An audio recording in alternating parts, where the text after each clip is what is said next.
បង្ហាញនៅតែគ្នាអំពីរបៀបនៅក្នុងការ declaration function នៅក្នុង JavaScript បន្តទៀតចឹងឲ្យមុនយើងបានសិក្សាទៅលើការ declaration ប្រមាណរបៀបហើយចឹងនេះខ្ញុំនឹងមកបន្តទៅលើការ declaration function បន្តទៀតចឹងតើតើជាមួយនឹងការ declaration function យើងមានមួយរបៀបទៀតគឺឲ្យឈ្មោះថា function arrow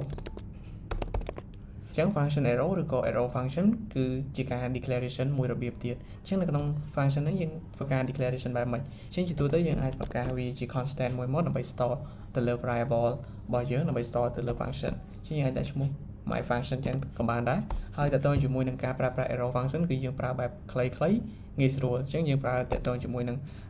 វងកញ្ចក់បែបហ្នឹងហើយ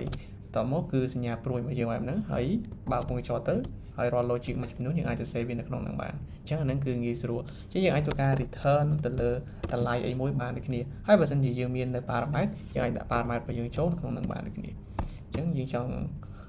return ជាមួយនឹង A បូកជាមួយនឹង B គឺបានដូចគ្នាអញ្ចឹងនេះគេហៅថាជាប្រភេទនៅក្នុងការ declaration តាមបែប arrow function ឬក៏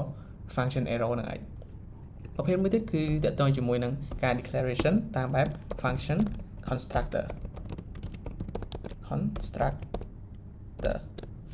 ចឹងតទៅជាមួយនឹងការ declaration តាមបែប constructor គឺយើង declaration បែបម៉េចអញ្ចឹងយើងអាចបង្កើត variable មួយមកដើម្បី store ទៅលើ function របស់យើងហើយបន្តមកយើងអាចប្រើនៅ keyword មួយគឺ keyword new ដើម្បី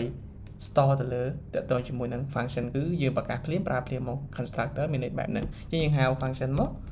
គឺ sorry យើងហៅ keyword function មួយទៀតមកបន្តមកយើងធ្វើការ apply នៅអ្វីដែលយើងចង់មាននៅក្នុង function ហ្នឹងអញ្ចឹងជាទូទៅនៅក្នុង constructor គេប្រើជា double quote អាចថាយើងប្រើទាំងការបង្កើត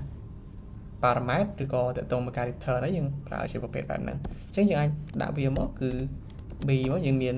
parameter 2បន្ទាប់មកយើងចង់ឲ្យវា return យើងឲ្យវា return យើងទៅ say return មក return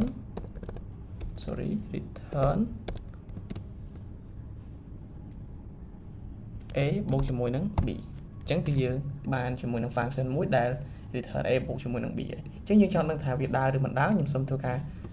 comment នេះចោលទាំងអស់ហើយយើងធ្វើការហៅនៅ function របស់យើងចូលមកអញ្ចឹង function របស់យើងគឺយើងបានបង្កើត variable មួយហើយជាយើងអាចហៅគ្រាន់តែហៅឈ្មោះវាមកគឺបានហើយបន្ទាប់មកយើងធ្វើការ apply នៅតម្លៃចូលដែលយើងឲ្យឈ្មោះថាជា argument ហើយយើងធ្វើការអញ្ចឹងជាទូទៅវាអត់ដើរទេតោះតែយើងធ្វើការ console វាយើង console វាដើម្បីបង្ហាញនៅទិន្នន័យរបស់យើងអញ្ចឹងយើងអាចធ្វើការ run វាទៅយើងឃើញថានេះតម្លៃរបស់វាគឺ7ដោយសារតែ3 + 4 គឺ7អញ្ចឹងបើសិនជាអ្នកគ្នាគិតថាវីដេអូនេះល្អអាចចែករំលែកទៅកាន់អ្នកដទៃម្នាក់មួយទៅអរគុណច្រើន